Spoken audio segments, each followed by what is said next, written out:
But when you're listening in on somebody else's conversation, you feel like I feel like I'm being dragged along. Just by the hair, you know. I don't want to go there. Yeah. Ready, 3, 2, 1, go. Hey, what is up, guys? Welcome back to 20 Minute Tea with Prequel. On 20 Minute Tea, we talk about big brain stuff. Over 20 minutes on the topics of adulting. It's like how we grow up from teenhood to adulthood. And about designing, which is about passion and design. I think today is a very, very interesting episode because together with me I have Mama. Hello, Mama. Hello. This is my mother of 20 years. I've known her for 20 years. Yeah. In today's episode, what do we think we talk about today, Mommy? Oh, we talked about how we grew you as a learner and as an individual, who you are today. Right. It's it's a very interesting one. You have known me, most of you guys have known me since year 1 and blah blah blah, but this is a prequel to all of that. A prequel, a very big prequel to like how I developed as a person. We talked about how to grow, what's the philosophies, what are the principles that we apply in this home, some of the mentality, the kinds of theories that we kind of developed or kind of started to embrace to bring out your uniqueness and individualness and individualism, and how do we develop people in the all-family homeschool.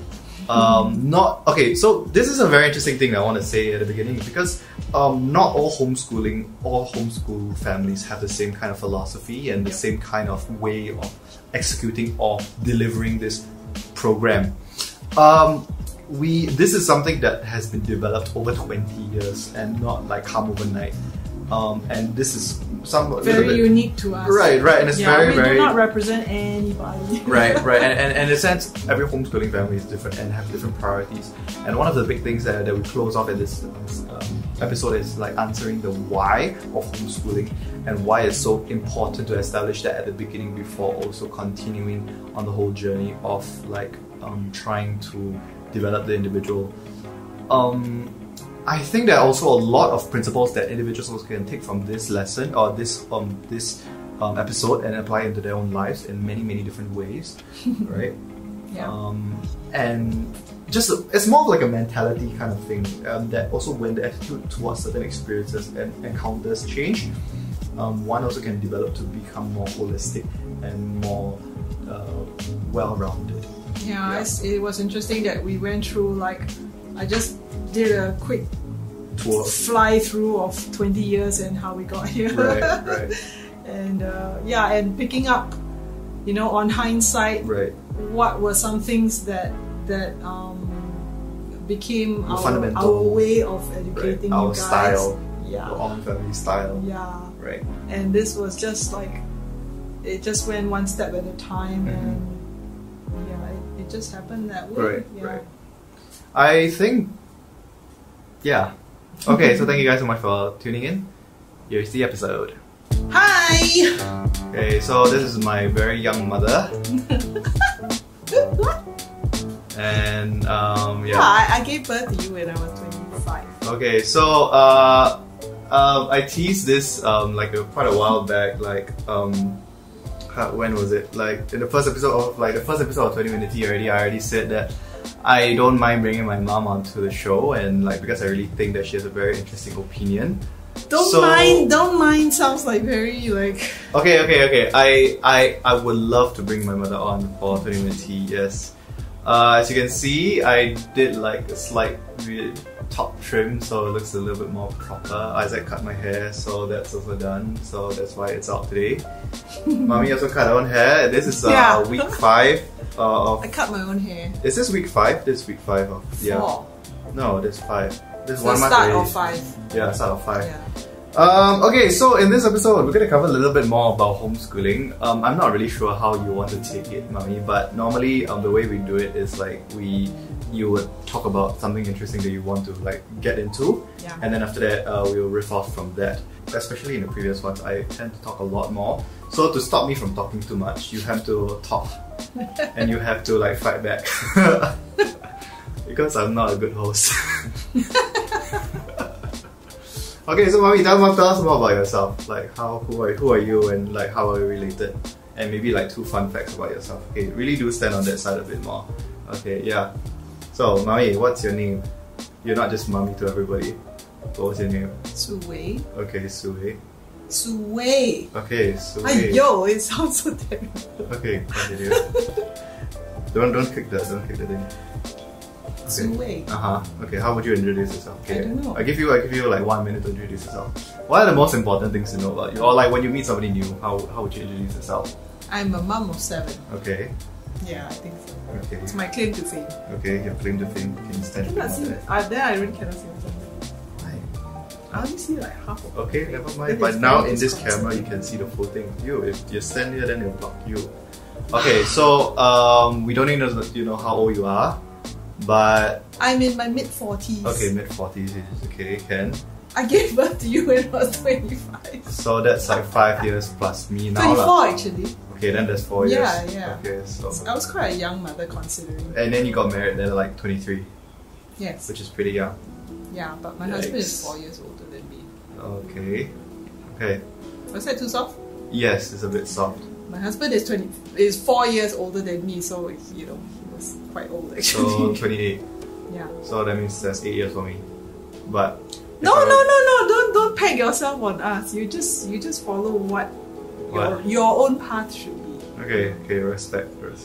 Alright, so besides your number of kids and like maybe like what are you like where did you study or like I mean because most of our people here like are still in education or like still being educated. So like what is your thing? Okay, I think one big thing about like our come on, stand up straight a bit. Yeah, slouching. Okay, so the thing. Okay, I've noticed for the past few episodes we have been talking a lot more about like passion and stuff like that.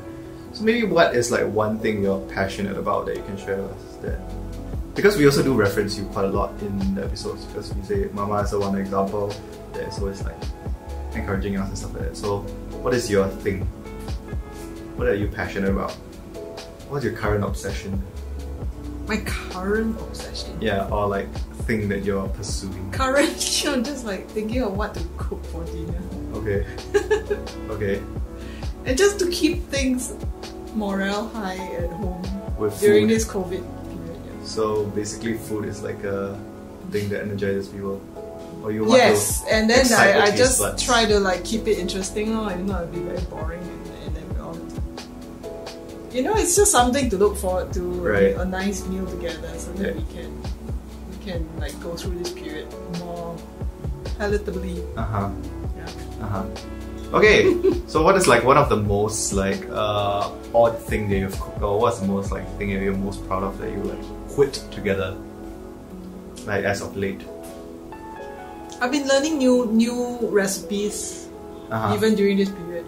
Like Normai fan. Yeah. It's pretty good. Yeah. Mommy does this normal fun where she cooks and fries everything and then after that I puts it just into the fried it. It's okay just then steamed then you steam it in like in a cake cake tin. which is really odd. Okay, so besides the number of kids and your exploration of food, maybe one last thing that you want to share with us? That I'm a learner also. A learner. Yeah. What do you mean by learner? I was thinking about it. This thing about being in the kitchen, right, and constantly exploring new recipes and stuff like that. I think that is something that I have been doing. Right. Yeah, and maybe that has. Although I don't go into many very different and wild things. These few years. Right. But I think that's the thing that has rubbed off on you guys. Yeah, being willing to explore different things that you have never done before. Right. Yeah, I think that's what we do. I think this is a very, very interesting episode because normally you have done a lot of these interviews already before, right? Yeah. Both of us have already done a lot of these kinds of interviews about the same topic all the time. Yeah. It's okay. Homeschooling, the road trip, the 6-month road trip to America, single income, the size of our family, large family. Yeah. So these 4 main topics, both of us, or like more you and Papa, also like get interviewed for these a lot. Yeah. So what is the new thing that you want to like bring forward today for this interview? Because like we get interviewed by Straits Times, TNA, blah blah blah, all these places, university students. So this is another one. What do you want to share with us as something new and interesting? Actually, I have a blog that I started when you were a kid. Right. I think like maybe like 2000 and after Isaiah was born. So that's 2009. 15 years ago, like. So, yeah. Are you sure? Anyway, so this blog it's kind of like, it was to document our family life and homeschooling, just to like demystify what homeschooling is like, you know, and it's to help people to know that homeschoolers aren't like really weird, secluded people who like hide at home and you know, do weird stuff or whatever. But that's what I started off. That was the premise why I wanted to write that blog. Right. But then it became something like also to help people to see that here in Singapore we actually have a different path of education that is viable. You know, that we don't have to look to the public school system for the education needs of your children. Right. And it's a gentler path. You know, it's a more human-centric path. You know, and it's it was a very fun and loving kind of education experience. You had. So that became like a kind of another reason why I wrote the way I wrote in the blog. Yeah. And the blog's name is Our Family Homeschool. Yeah. Right. So and because of that blog, I mean, it also has resulted in a lot of opportunities and stuff like that, and like interviews like these that people like just ask you and Baba like how, and then after that sometimes you even have even these open houses, like you invite people like young families to share. We're passionate about that. Right. Yeah, to share our homeschooling journey. As I was writing the blog, it was it was current, so it was the time when you were growing up. So I didn't know at that time how you were going to end up. Right. You know, as I was writing it, but it was just like a forecast. Yeah, it's a faith. Of like success. It's a faith thing. No, really, we really didn't know if you would be successful. Right. So you're the first born guinea pig of the family. It's quite funny because I'm also like now trying to capture something in like this podcast format, which is like also inspired probably by your habit of like picking log and like journaling and something like that.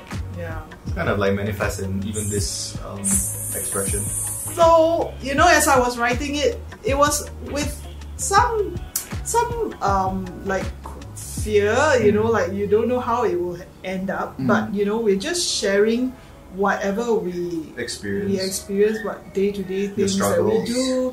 Yeah, some of the struggles. Yeah, and I think it was like you were trying to normalize. You were trying to like propagate a normal experience. Like we still are normal. Yeah, we are normal. Then inevitably it became a log of how to grow a child.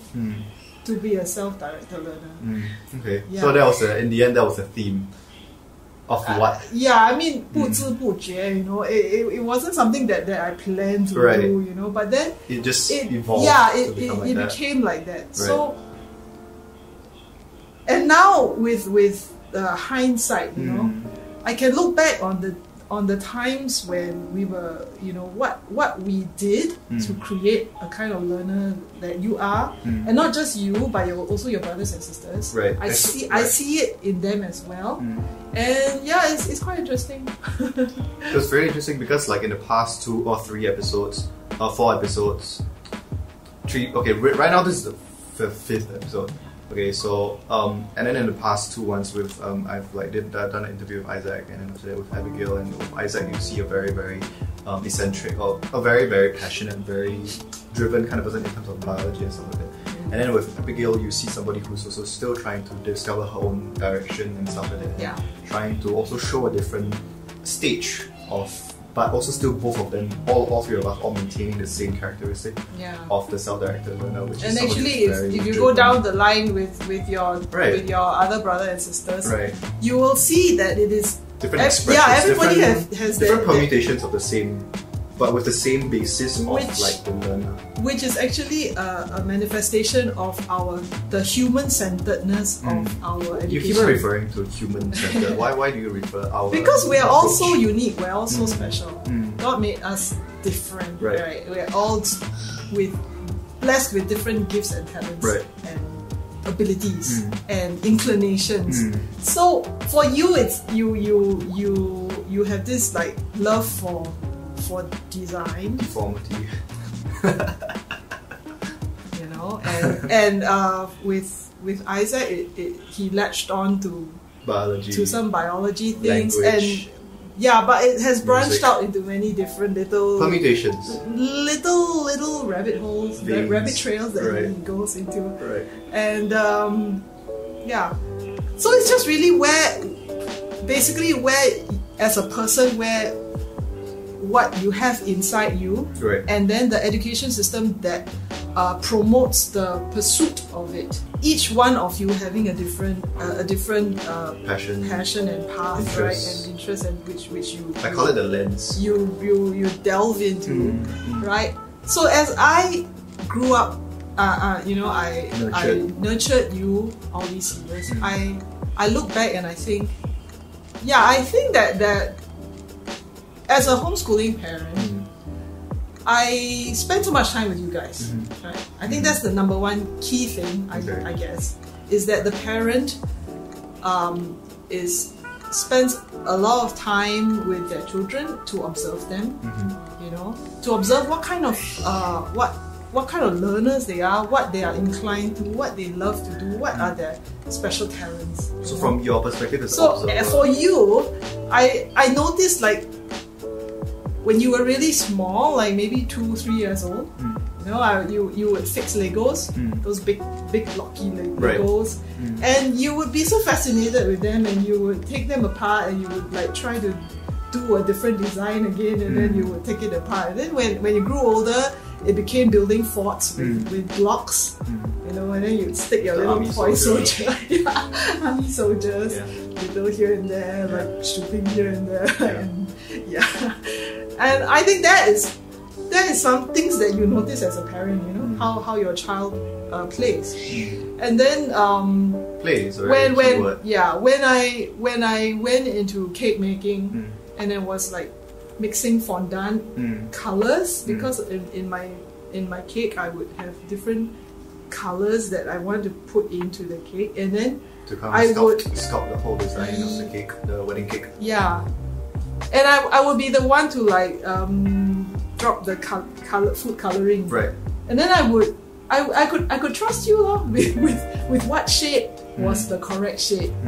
You know, I was actually it's darker or lighter. Probably can't go lighter, but darker colors, right? And more, you know, and you would tell me. You'll be very sure of it. You know, this color, no darker. This one not nice. You know, it's like you have a very distinct taste for color. You know? I didn't know that. Oh, cool. And things like that I noticed that this guy has something for this affinity for these kinds of odd things that people notice. Yeah. So that is your own person, and then as an educator, that we want to bring out the self-directedness of it. You know, I think that is a lot of it is you guys have to find your own way, because I am limited in what I can do, what I know, what my time is, what my attention for you also. I have other children to look after, and I have household things to do. So actually, it actually does work for you, because then you have to go and find your own way. By having that characteristic, you are able to. You can't depend on mommy. You can't depend on spoon feeding. So you have to find your own. So you're saying that having a lot of kids is a benefit, because then it forces a child to go and survive on themselves. You can do the same with one child by not doing too much of hand holding and spoon feeding. you know. But yeah, so you find your own ways, like in how you know that bicycle phase. Right. Riding bicycles. Then from riding bicycles, how old are you? 11 years old? 12 years old? It was during my PSLE, so when I was Yeah. frustrated, then after that I'll just get on the bike and 13, ride. I think, yeah. Yeah. Then you go cycling. Then it became like, okay, I want to clean the bike. Then how do I clean the bike? Then you want to go and find out how to clean the bike. Yeah. I don't know how to clean a bike. Watch YouTube videos. Yeah, and I think that was the start of your exploration into Personal. YouTube how-to videos. Alright. Yeah. Alright. I think, That's when I started tapping into the internet. and that is when also I realized that this generation is the YouTube generation. Videos. You know, we have a lot of scholastic kind of pride, you know, like, oh, my children love to read books, you know, the bookworm is like the clever one, the intelligent Somebody one, that you the one who respect. loves to bury their head in books, you know. But then It's a and false then premise lah. watching videos are a bit scoffed at. Right. You know, You like slouch there and then just like, watch at the screen. yeah. Isn't that the same But this thing? generation of learners is, I mean, videos are fine. It's fantastic. You can actually see, you know, like I mean, that's how I learned cooking new recipes also, because I watch all these videos and you can see the amounts and you know what it looks like, the sludginess of the batter or whatever, you know. It's able to be easier to match. Yeah, so this generation Reference. becomes a dependent. One can say Go and one watch can a also lot of say it videos. becomes more copycat. Like you just Yeah. copy this, copy that, It's copy good. this. You So have to what do you think? start What's as a your copier, okay? right? So you steal until, or like you replicate until the point that you also can start creating by yourself, or you also can create something original after you've attained the skills that you've picked up from all these other places and other creators that are more like at a high level. Or it stops there, you know, Right. because with your bicycle cleaning, it just because- kind of stopped. No, but those skills The- that I picked from those are actually still evident in the present, because I still do have to maintain a certain mechanical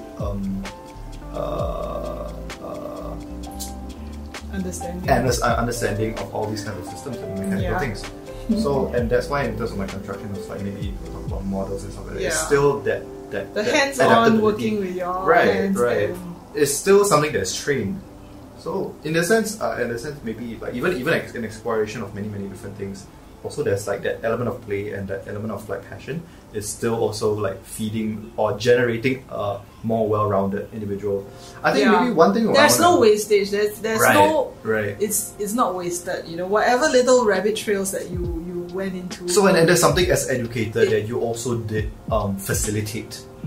How? But it's very organic. Right. How would did I you purposefully- plan? I can't plan that you're going to like, you know, So this or that. One of the things that it's just catching the moment, right, and observing and providing the tools. The tools, which is the next point about Like growing this a camera. self-learner. Yeah. Right. Providing the tools is something that I have been. Yeah, I have seen that it is essential to grow a learner. Or to give them the thing that they can use to feed their passion. Because like I remember I told you before. I mean, I've learned how to sew. I mean, in the time that I've been at home with you guys, I've learned how to sew. I've learned how to bake. All these things I never knew. I mean, because our education system doesn't value these things. Invest or like specialize. It's not valued in O levels or A levels. How to sew, how to bake is like poo-poo, you know. But what I was telling you is like, if I didn't invest in a sewing machine, I wouldn't know how to sew. Or if I didn't, if we didn't invest in an oven, I wouldn't have an opportunity to bake. So it's like the chicken and egg problem. Yeah. Well, so if you can't invest in too expensive a thing, then you don't really know whether you want to really go into it. Does that hinder your ability to realize a higher level of passion?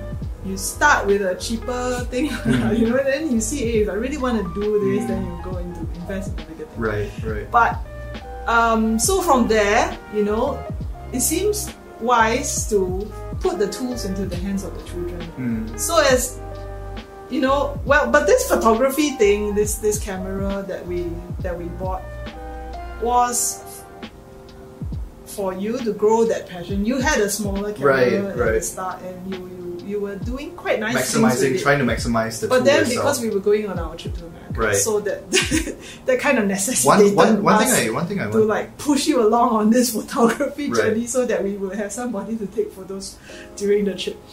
I think other tools, like recently we just invested in a Mindstorm, Lego Mindstorm for her, because we've noticed that she has a very, very sharp mathematical mind, our 11-year-old.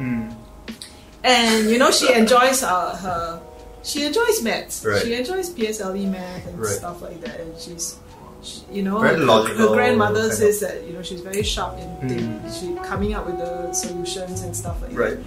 So that is her, you know, and that's wow. I'm excited for her. How is that different from a public school kind of like family, or one that why would you say it's so, like, what is the benefit of knowing that? Like, because there are also other like public schools also very good at maths. I guess. And like how has this environment also benefited Mac in that sense? I think definitely, even if you send your child to the public school, as a parent you can be very proactive in you know, providing your children with these you know, like sending them to a special tuition, or maybe special like tuition, giving them a or, certain, you know, I have friends, access. Yeah, like ballet classes or whatever, which is not tested in the school system. It's more like an extra. One thing I want to let you guys know is there's really, I thought it was really curious and also very interesting that, so mommy said you just bought a Mindstorm for Mac, right? And that was like on Monday or something. It came into the, and then after that she already started playing it since like Monday all the way to now. Yeah. And one thing that you actually did say is that she can stop her work and do Mindstorm, which is like you're like dropping the academic side and just letting her play with Mindstorm. Well, what's your That's because basis for that? What's your that's not exactly true but we are kind of in a flux right now with this COVID situation. So the days and the nights are kind of like in a blur, melting into each other.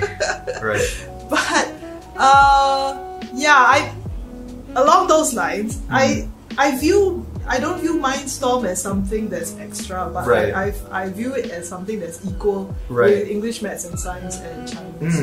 And I've always taken all your interest at the same level as, you know, whatever you're supposed to like take exams for in school, which is different from the school system, because the school system is only gonna see your English, Maths, Science and the value on the end of the like who the cares out of the if 100. you can do origami? Who cares if you can bake a nice shepherd's pie? You know.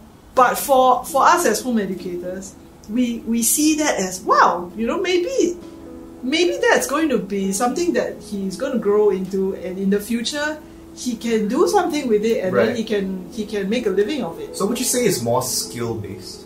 Yes, I mean for us. Or you value skills in terms of skills compared to intellect. For us, we have a wider scope. We have a wider kind of spectrum. Things to shoot for. Because the path is so wide. You can. It's beyond the exam. You can't quantify certificate. You know? The person cannot be quantified by a certificate like your O levels, A levels. You can't say that the person, all he is you can be quantified within a paper. Obviously, the school system doesn't believe that also, but the way that it also is administered, it causes somebody to also believe that this paper is everything in their whole life. Because like if you don't score for O levels, you won't make a good body, or you won't go into a good JC, and then that causes the person to believe, or to also get the mentality that piece of paper and the steps before that, which is the academic, or like the academic subjects, are the things that really define the individual, rather than the experience also building the person. It becomes something that also confines them to a certain mentality. We had a friend who was so clever. He could fold really, really complicated origami. And this is like mind blowing. It's mind blowing kind of complexity. he could fold beetles and he could fold dragons and stuff like that. It's really, really deep stuff, right? Very complex, multiple. And he was like quite young at that time. But his mother was like, "You better stop folding already. You better concentrate on your exams." Right. But we were like, "Wow, you know, you're doing like way deeper stuff than whatever your exam is." Right. But there's no value in origami. So how does the educator? You're not going to go to the joint admissions, you know, exercise and say, "I can fold origami." Right. You know? There's no value in these passions, but actually in the real world, there is a lot of value in it. I think it's because a lot of the times because people don't see how these skills are transferable, or like how these little passions on the side can also build somebody in a more holistic way. Because you're stuck in this little rat race. Maze kind of thing, turn left, turn right. Right, and which was something that like my friend also didn't notice. In order to navigate, you just have to like weigh whatever information. Whatever comes to me, is it examinable or not? Right. If it's not examinable, I don't want to waste my... It's too much effort for the system to be able to have to quantify so many varieties of individuals. And in that sense, that's why they want to simplify it. And in the process of simplification of the kind of classification of individuals, it also does also leave or like exclude the fringes of the society and individuals who are more unique than others. And then their talents... Everybody is unique. Right. And not to say that... Okay, yes, everybody's unique. But in the sense that those that aren't able to perform in those areas in terms of academics, they wouldn't be able to excel or be able to be valued. So one thing I also... nurturing of your uniqueness. Right. We lose a lot of it through the system. Right. One thing... Oh, see, I forgot my point. Okay, one thing I do want to focus in terms of this interview, or like, not interview but this session is like, as an educator, so like from what I gather, right, I'm trying to summarize what you've been saying, is that as an educator, you are somebody who's trying to look and to identify the talent. Yeah. Which is, and also because you get to be so intimate and also directly involved in that whole experience, you will be able to identify their talents and then provide them with the necessary tools to aid them on their journey to realizing themselves as a more unique character because of their passion. But there's no... It's not a... It isn't a science. It's not a science. It's a touchy-feely thing. Right. And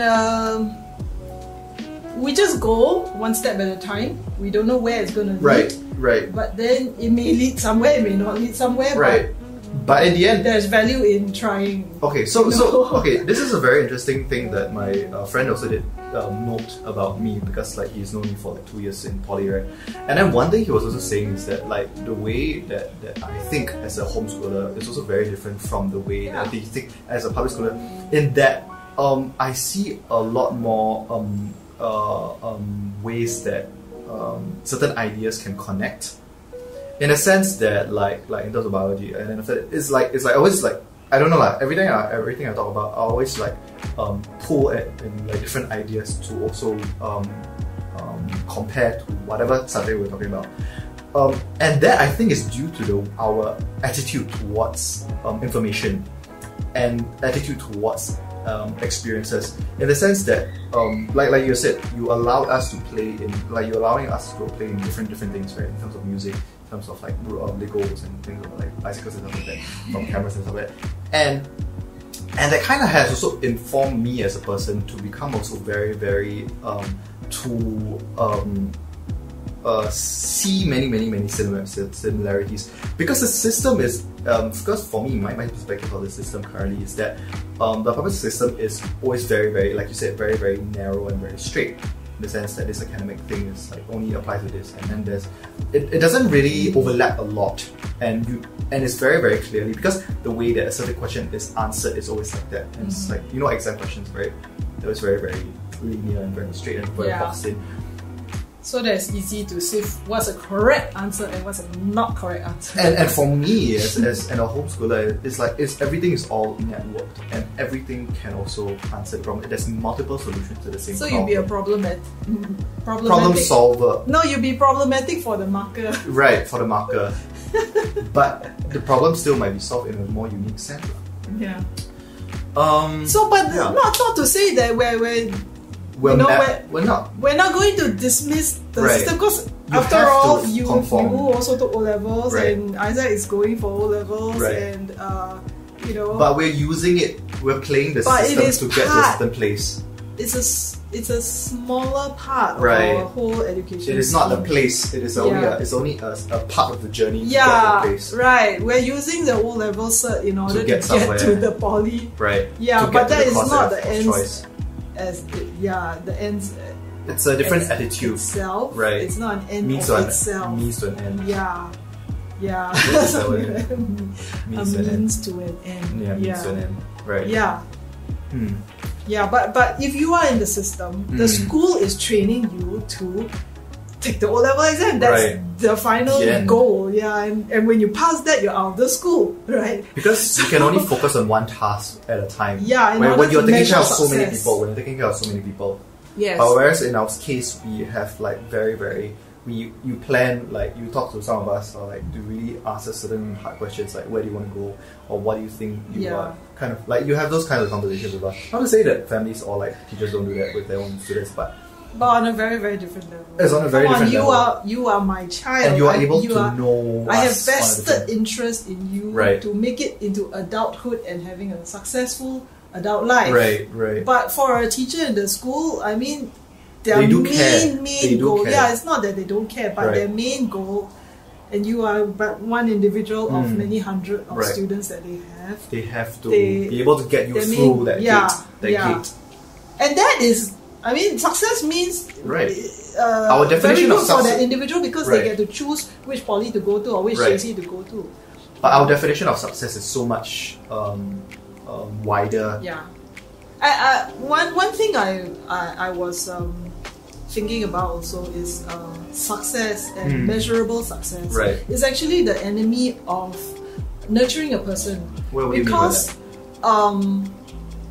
Interestingly, I was researching into the Finnish education system, and they are touted to be to have produced the best public school system. And one of the things that they have done is actually to do away with testing and measuring success. Yeah. This school can produce how many A stars, or this school can produce how many graduate to go to university or whatever. They don't count that. They count, how well are my children learning? But then, because you can't be scoring about not learning. Yeah. In our mindset, it's like, in order to know how well they are learning is to test them. But in the Finnish system, they don't have that. So that actually opens them up to better ways of nurturing the individual and making sure that they are maximizing their potentials. Instead of zooming into an exam and exam preparations, and in doing that, you actually you have to sacrifice a lot of other things. You have to sacrifice a lot of other things, like your passion and stuff like that. Imagine if I had to do that kind of way of learning. It's if I wanted then I would tailor your education to just get that exam papers, which is all what the time. Everybody does. And then I'm not going to be thinking camera, please put it away. Origami, please put it away.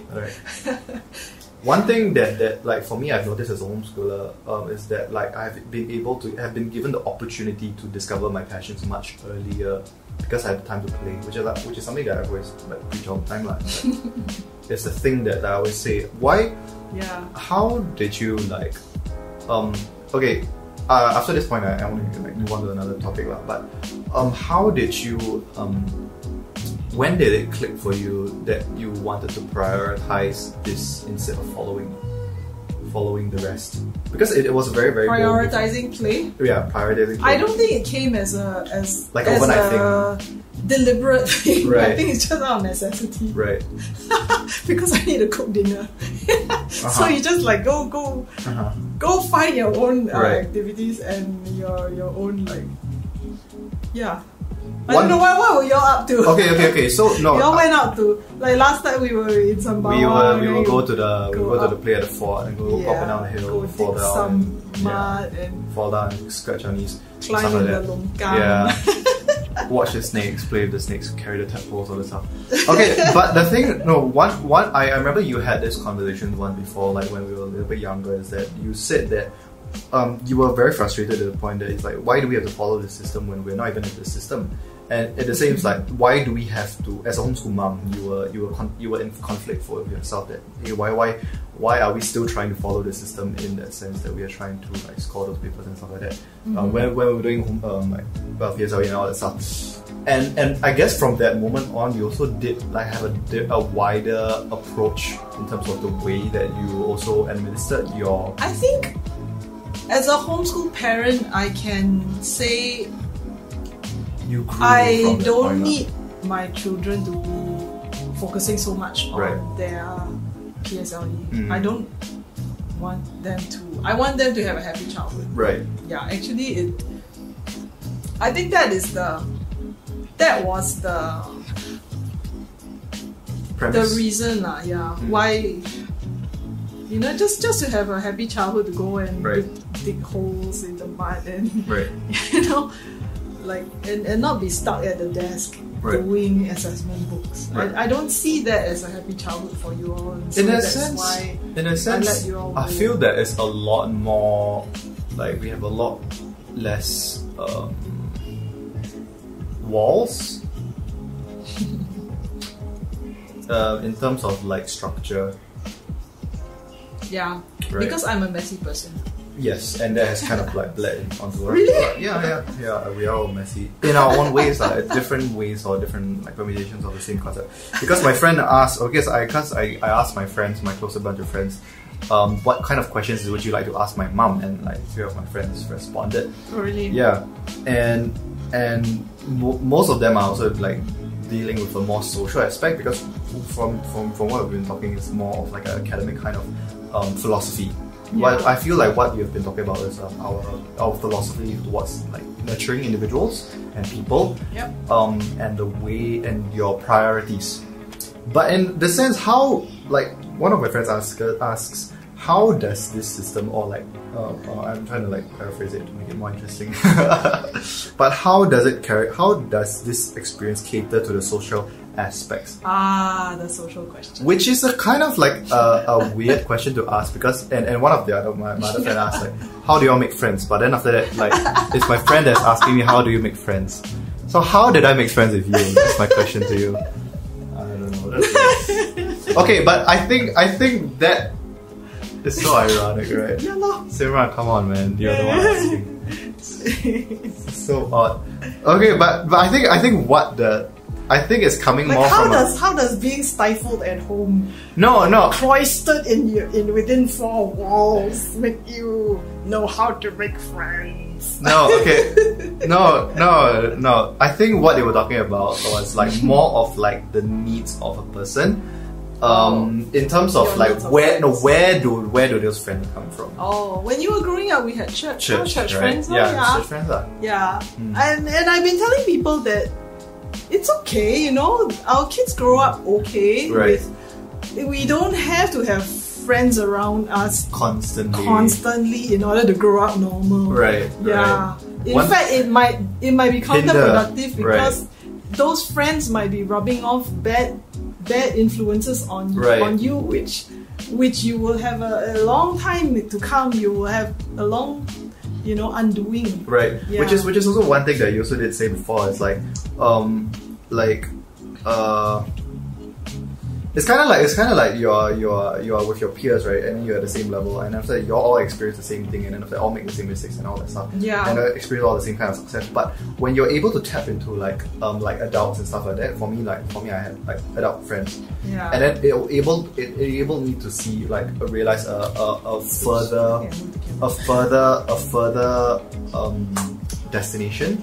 In terms of what I could be. It ups your game. Right. And which is something that you did encourage me also when I didn't make friends with my peers. Instead of make friends with adults in church.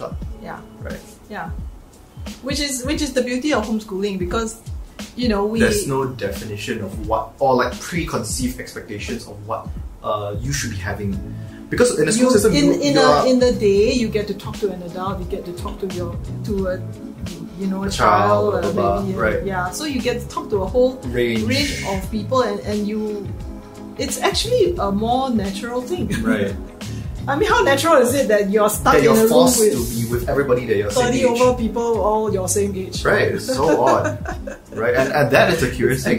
That is a very, very curious thing. It's artificial and it's unnatural if you think about it in that way. That you are confined to only experience what everybody else is experiencing, and everything is pre-packaged and plastic. But that's because the public school education system is modeled after the factory model. You chunk out products, mass production, where it's like dehumanizing. One can say it's dehumanizing the whole in the most efficient way, or experience of a childhood, or like the way that you develop. It's like that's one way of seeing it. So you just it's a very rough way of doing it, because children develop so differently, but yet in the public school system you just go by your chronological age. Right. Everybody, okay, you're born in 2000, so you come into the school system at this age, and everybody goes at that. Well, of course, in Singapore, we're trying to differentiate it a little bit, but it's never going to be the same as me and you. Right. I'm watching you, and we're going at where you're at. It's definitely different. One funny thing that like I did tell you before, like when I went to poly and stuff like that, it's like, wow, like there's so much like people like bitch a lot and stuff like that. And it's like, and it's just something you have to cope with. I had to cope with it. And something a new skill that I have to pick up. Yeah. You didn't have to pick that up when you were 7 years old. Right. And as an 18-year-old, I think you would have handled it better than if I was to set you into the system. Right. I wouldn't have been able to brush it off that fast. Yeah, and you. It's one of the big things that Papa says also is like, it's not isolation, it's insulation. Yeah. Well, what is your philosophy on that? Or like, what's your take on that? Yeah, we never grew you to isolate you. We grew you with the idea that you're going to be independent. You're going to be set forth into the society to make your mark there, right? So then the steps that we take towards that goal is very different from if we had this idea that we want to protect you from the outside world, keep you from going out ever. Right. Well. Yeah. Yikes. So is which some homeschooling families have that kind of philosophy, where it's that they are really trying to protect the child from like external influences, negative things and stuff like that, to the point that they become so like have such a high standard of what reality is supposed to be, and then after that they're so disappointed in the end, or maybe aren't able to adapt. Yeah, and then you won't have a happy and healthy adult life. Individual, because you won't be able to realistic expectations. Yeah. And not able to with adapt. What is real out there. Right. I guess for guys 18 years old is the age, because you're either enlisted and that is the age when we have to cut our homeschooling days, and then you have to go out, and that was like the deadline, when you have to step out. And sink or swim, you have to do it. Right. The preparation time for that day is past, and you have to step out. But maybe can you like describe a little bit more? I think it was a rocky start. Right. Like first year of poly. Getting here. Yeah. Well, what's your perspective on that? What's your perspective on that? With as a mother, as you let your child go out, right? because you have been invested in this person for like 18 years already, right? And then after that, suddenly you are just letting it all, like letting it go. How was that for you? Because I mean, for these viewers, they have actually seen me like when I was out. But for you as somebody who is because I'm trying to like imagine if I had taken or done a project for like 18 whole years, and this person's alive, and then you it's really, you have really high 18 years expectations from the time I gave birth to you. Right. Wow, 我真伟大. But yeah, it's a piece of somebody. It's a 18 years worth of work. Yeah, you're my life Right. life work, and you all are. They all Right. are. So how was it like for you as you? Fear and trepidation, but Right. also a lot of, pride and confidence that we did right by you in certain things, in many things. Right. But the other things, a wise mother friend said they are gonna make mistakes. Right. So, okay, with that frame of mind that okay, he's gonna make mistakes. That kind of comforted me to It's normal. And mistakes are actually useful also. Right. Even social. Right. With friends or with you have to make these mistakes in order to learn from them. Right. But I guess the idea behind it all is like, are you gonna learn it right and don't make the same mistakes again? Twice. Yeah. Right. So there's value in making mistakes. But I think the base, the foundational part of you, I think is there. And it's showing that you're doing well academically as well as I don't know. Socially. Hopefully. Yeah. I mean, you've started your own business and little business, side business, and you can work with teams. You're doing okay, I think, with the internship. You're enjoying this little taste of work life. Right. Working in a team with adults. But how is it like when we can talk about all the nice things and happy stuff, but then like through the struggles, maybe you want to share some real stories. Do I have to? I don't know. I mean, it's tea. We get real, very real here. It's not all facades and fake and like we just celebrate the nice things. Of course, we wish that you. Come on, you're my mom. Come on, as a mother too. No, but there are so many people listening. I don't know. I'm very aware of You have to get relaxed. No. You cannot filter. No, I have to filter. Why?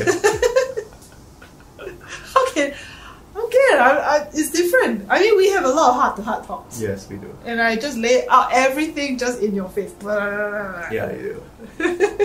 And that's because I love you. Yes. Right? Yes. And you understand that. And that's something that we have repeatedly told you from very young. How is your Mama and Papa love you. That's Right. why we have to stop you from doing some things. We have to, if not, you'll be eating ice cream all day. Yeah. Or watching TikToks all day. Okay, on that point. Okay, so I think this is an interesting thing to talk about, because as your role as an educator, once was before more nurturing and more guidance. How has that also evolved to right now? You're also like nurturing and guiding an adult. Yeah, it's very different, and we're still learning. Right. But what are some things you're that always the surprising you guys?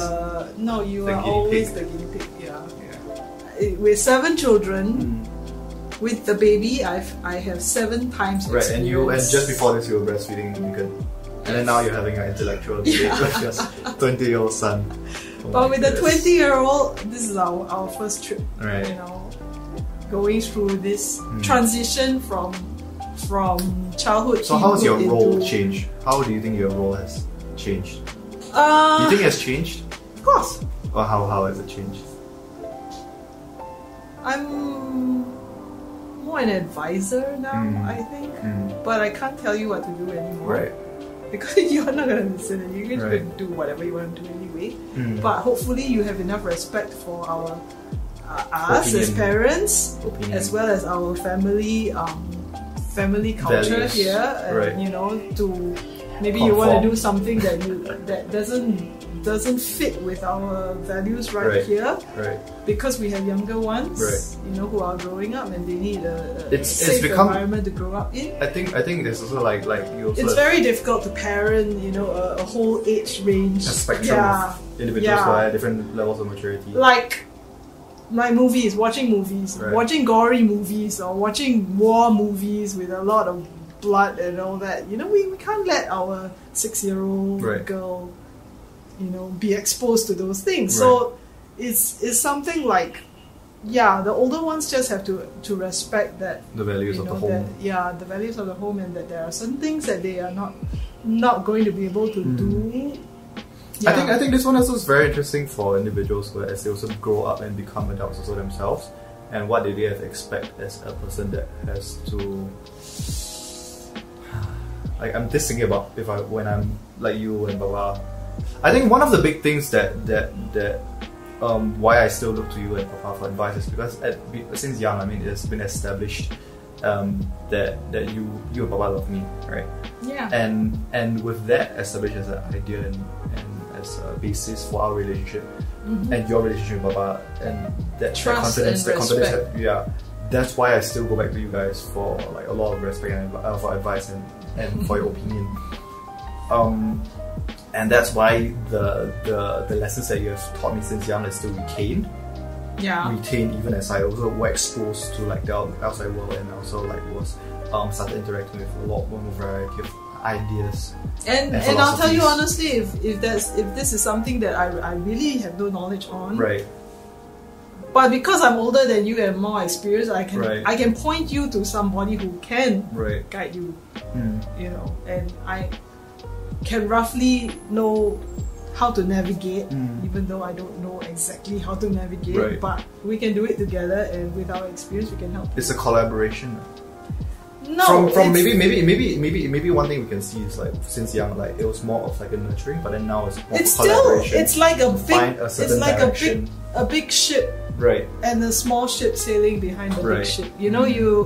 The big ship will cut through cut through the ice, the waves and whatever to shelter the small ship so that the small ship can have a smoother ride and not all the turbulence of the There's a lot of trust because you can't see past the big ship and you know where you're going. That too. Right. I think that's very interesting. Yeah. It's all a big tree.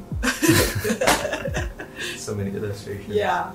I feel like this chat like has been very interesting in like trying to break down what it was like for you as a mother to also like guide like people like me and like Abigail and Isaiah. And especially now also you're also still replicating that, not replicating but still applying that same lessons that you've learned throughout. And maintained it for like to be a consistent experience. And I still don't know if we're doing it right. Right. We still don't know. But so far there has been certain fruition to certain of the principles, and those principles are like the foundation. It's like maybe you want to share like one of the main like philosophies that you have for homeschooling, which is find out the why and not the how. And what is your why? What is your why? Oh, when parents come to us asking about how to homeschool, like they're interested to start homeschooling, and they're very like anxious about how to start and what you do in the day, how do you organize your day, how do you organize your home, what do you teach them, and all this is our first. Just like doing this every day, so many little activities. Yes, but our best advice to them is to rewind and wind back and start with the question, why do you want to homeschool? Right. Because when you have answered the why you want to homeschool, that is going to help you when there are obstacles in your homeschooling and there are problems. There are going to be bad homeschooling days. There are going to be oppositions to your homeschooling from especially grandparents and things like that. If you have answered the why question, you will be able to have the confidence. Yeah, have more confidence. To muscle through. Yeah, because it's a journey, and as when you're on that journey, you don't know the goal, whether or not your children will be successful. Right. You can't guarantee it. That it will turn out right. Yeah. So, but if you have a why, it will at least help you to stabilize your confidence, your gut, your will, your will to continue to logicalize, continue on this path. Right, to rationalize your decision. So when you have answered the why, the hows actually will come. It's just all the little nitty gritty practical stuff that will actually answer themselves. You know, as you meet people, as you research, as you. And so, what's that why for you? Our why is to grow you all to love God, to listen to His voice, and to be safe in His will. Right. Whatever His special, unique will is for your life. Right. Yeah. Right. So till today, you know, we're still holding your hand through this journey, and we're praying and talking to God about it. We pray for you, yeah, so that you will realize what God wants for your life. Right. Yeah. And that's the safest place to be, right? And maybe if God takes Papa and Mama home, you know, but God will still be with you. Right. Right. So the ultimate guide, the best security that we can give to you is God. Yeah. It's a really, really powerful note to end off on. Thank you, Mike, for joining me for this one. I didn't really talk as much this time, but because you said ma. Yeah, I told you to overrule me. But I hope you guys have learned something interesting from my mother. If you guys are interested in what I talk about, most of it is stem from ideas that I had with in conversations with you, and it's kind of obviously really, really fundamentally shaped the way on my outlook towards the world. It's more maverick, I guess, and that's where I get my more explorative kind of characteristic, and the kind of side that wants to have a lot more fun and stuff like that. This is my mom. Any final words that you want to share? How would you conclude today's chat? What do you think we talked about today? Well, I shared an insight of how you grew up, how we grow you guys, how we grow people, and the fear and uncertainty actually, the uncertainty of it all. Right. But somehow still there's a quiet confidence that we're on the right track because we have God's guidance. Establish the why. Yeah, God's guidance in how to grow children. It's a multi-dimensional kind of thing. Emotional, physical, philosophical, intellectual, spiritual. Right. Yeah, it's a whole person kind of package. We have to, as parents, figure out. Yeah. Nurture and figure out. And you can't do it without God's. Right. Okay, let's close it. Hey, so thank you guys so much for listening to this podcast number 5 of season 2. Do share your thoughts in the comments if you really liked what my mom was talking about for homeschooling. If you want to find out more, you can share with me and I can share with you more stuff. Share, like, and subscribe to Prequel on Instagram, Spotify, and YouTube. Tune in every Tuesday for new episodes. Full hearts, big brains, and warm cuddles. Warm cuddles. Warm cuddles. Warm cuddles. So yeah, bye.